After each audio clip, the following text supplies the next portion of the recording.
ഒരു കാര്യം കൂടി ചോദിക്കട്ടെ, ഇപ്പൊ കെ എസ് രാധാകൃഷ്ണൻ മത്സരിക്കാൻ വരുന്നു, ആലപ്പുഴയിൽ വോട്ട് നേടിയ ആളാണ്.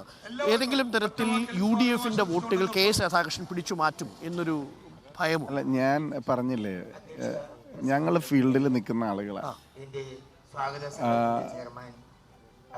ഞാൻ വേറെ ഒന്നും പറയുന്നില്ല. ഒരു കാര്യം കൂടി, ഇപ്പൊ കേരള സ്റ്റോറി അടക്കമുള്ള വിഷയങ്ങൾ ചർച്ച ചെയ്യപ്പെടുന്നുണ്ട്. അപ്പൊ ഹൈബീഡിനെ പോലെയുള്ള ഒരു ചെറുപ്പക്കാരനിൽ നിന്ന്, ഒരു നേതാവിൽ നിന്ന് കേരളം കേൾക്കാൻ ആഗ്രഹിക്കുന്നത് താങ്കളുടെ ഒരു നിലപാടെന്താണ്? ഇപ്പൊ കേരള സ്റ്റോറി അടക്കമുള്ള വിഷയങ്ങൾ വളർത്തിക്കൊണ്ടുവരുന്ന ഒരു സാമൂഹിക അന്തരീക്ഷം ഉണ്ടല്ലോ, അതിനെ എങ്ങനെയാണ് താങ്കൾ നോക്കിക്കാണുന്നത്? RSS സംഘപരിവാർ ശക്തികൾ ശ്രമിക്കുന്ന ഒരേ ഒരു കാര്യം, അവർക്ക് കേരളത്തിൽ റൂട്ട്സ് ഉണ്ടാക്കണമെങ്കിൽ ക്രൈസ്തവ ഇസ്ലാം വിഭാഗങ്ങൾ തമ്മിൽ അന്തരമുണ്ടാകണം, അവരെ ഡിവൈഡ് ചെയ്യണം. ആ ഡിവൈഡ് ചെയ്യുന്ന എൻ്റെ ബെനിഫിറ്റ് BJPക്ക് കിട്ടും എന്നുള്ള ബോധ്യത്തിൻ്റെ അടിസ്ഥാനത്തിൽ അവരുടെ പ്രൊപ്പഗാൻഡയും അജണ്ടയുമാണ് കേരളത്തിൽ നടപ്പാക്കാൻ ശ്രമിക്കുന്നത്. നമ്മൾക്ക് യഥാർത്ഥത്തിലുള്ള കഥ അതാണ്. അരുൺ അറിയാലോ, കേരളം എന്ന് പറയുന്നത് എത്രയോ നല്ല മാതൃകകളുള്ള സ്ഥലമാണ്. അബ്ദുൾ റഹീമിനെ കൊണ്ടുവരിക. കേരളം എന്ന് പറയുന്ന സെക്യുലർ ഫാബ്രിക്, കേരളത്തിൻ്റെ സെക്യുലർ ഫാബ്രിക്കിന് ഒരു കളങ്കമേൽപ്പിക്കുന്ന കഥകളല്ല നമ്മൾ പ്രചരിപ്പിക്കേണ്ടത്. മറിച്ച് മതസൗഹാർദ്ദത്തിൻ്റെയും സാഹോദര്യത്തിൻ്റെയും ഏറ്റവും നല്ല പാഠങ്ങൾ നൽകുന്ന മതസൗഹാർദ്ദത്തിൻ്റെ ഇപ്പോൾ ഞാൻ നിൽക്കുന്ന മട്ടാഞ്ചേരി ഫോർട്ട് കൊച്ചി എന്ന് പറയുന്നത് 16 സ്ക്വയർ കിലോമീറ്ററിൽ 21 കമ്മ്യൂണിറ്റീസാണ്. ഗുജറാത്തീസ്, മാർവാഡീസ്, ജ്യൂസ്, എല്ലാ വിഭാഗം.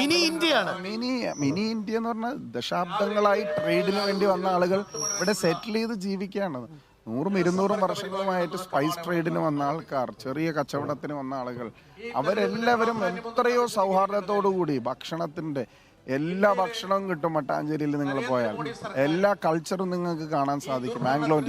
ഈ ആംഗ്ലോ ഇന്ത്യൻ റിസർവേഷൻ എടുത്തു കളഞ്ഞ BJP സർക്കാർ എന്താണ് പറയാനുള്ളത്? BJP സ്ഥാനാർത്ഥിയോട് പറയാനുള്ളത് ആംഗ്ലോ ഇന്ത്യൻ റിസർവേഷൻ എടുത്തു, അത് തിരിച്ചു കൊണ്ടുവരാൻ പാർലമെന്റിലെ MP-മാരും സ്റ്റേറ്റിലെ MLA-മാരും നിങ്ങൾ തിരിച്ചു കൊണ്ടുവരാൻ.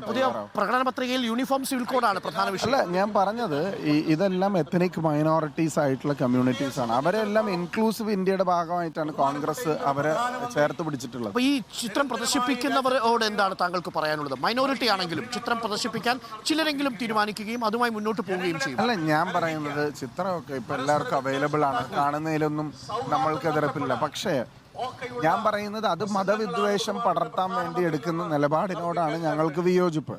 ആ കെണിയിൽ വീഴരുത്. അതൊരു കെണിയാണ്. ആ കെണിയിൽ ഇപ്പം ഞങ്ങൾ മണിപ്പൂർ പോയതിനു ശേഷം യഥാർത്ഥത്തിൽ മണിപ്പൂരിൽ എന്താണ് നടക്കുന്നതെന്ന് കേരളം പുറം ലോകം അറിഞ്ഞു. നമ്മൾ പറയുന്നത് ഡിജിറ്റൽ ഇന്ത്യയെ കുറിച്ചാണ്. ഡിജിറ്റൽ ഇന്ത്യയിൽ ഇന്റർനെറ്റ് ഇല്ലാതെ എത്ര മാസങ്ങളാണ് മണിപ്പൂർ റെസ്റ്റ് ഓഫ് ദ കൺട്രിയിൽ നിന്ന് കട്ട് ഓഫ് ആയത്? ഡിജിറ്റൽ ഇന്ത്യയാണ്. ഡിജിറ്റൽ ഇന്ത്യയിൽ അവിടെ നടക്കുന്ന ഒന്നും ഒരു മാധ്യമ പ്രവർത്തകന് ഒരു ഫോട്ടോ എടുത്ത് ചിത്രം അയക്കാൻ ഇന്റർനെറ്റ് ഇല്ല. അങ്ങനെയുള്ള ഒരു സ്ഥിതി ഉണ്ടായിരുന്ന മണിപ്പൂർ ഇപ്പോഴും ശാന്തമല്ല എന്നാണ് ആർച്ച് ബിഷപ്പ് പറയുന്നത്.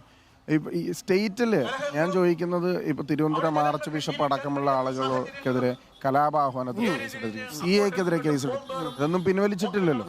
അപ്പോൾ ഇതെല്ലാം ഇരട്ടത്താപ്പും രാഷ്ട്രീയവും നയവും വോട്ടുകളും എല്ലാം അടിസ്ഥാനപ്പെടുത്തിയാണ്. പക്ഷെ ഞാൻ നേരത്തെ പറഞ്ഞതുപോലെ തെരഞ്ഞെടുപ്പിൽ ജനങ്ങൾ തീരുമാനങ്ങൾ എടുത്തിട്ടുണ്ട്. ആ തീരുമാനം എന്ന് പറയുന്നത് ഇന്നിൻ്റെ രാഷ്ട്രീയം കോൺഗ്രസ് ആണ് വലിയ പ്രതീക്ഷ ഇന്ത്യയിൽ നൽകുന്ന ഒരു രാഷ്ട്രീയ പ്രസ്ഥാനം. അവർക്കാണ് ഈ നിലപാടുകൾ ഉയർത്തിപ്പിടിക്കാൻ സാധിക്കുകയുള്ളൂ. സംഘപരിവാർ RSS ശക്തികളെ ഫൈറ്റ് ചെയ്യാൻ ഇന്ത്യയിൽ അവർക്കേ കഴിയുള്ളൂ. രാഹുൽ ഗാന്ധിയുടെ നേതൃത്വത്തിലാണ് ആ മുന്നണി മുന്നോട്ട് പോകുന്നത്. അതിന് വലിയ പ്രതീക്ഷ ഉണ്ട്.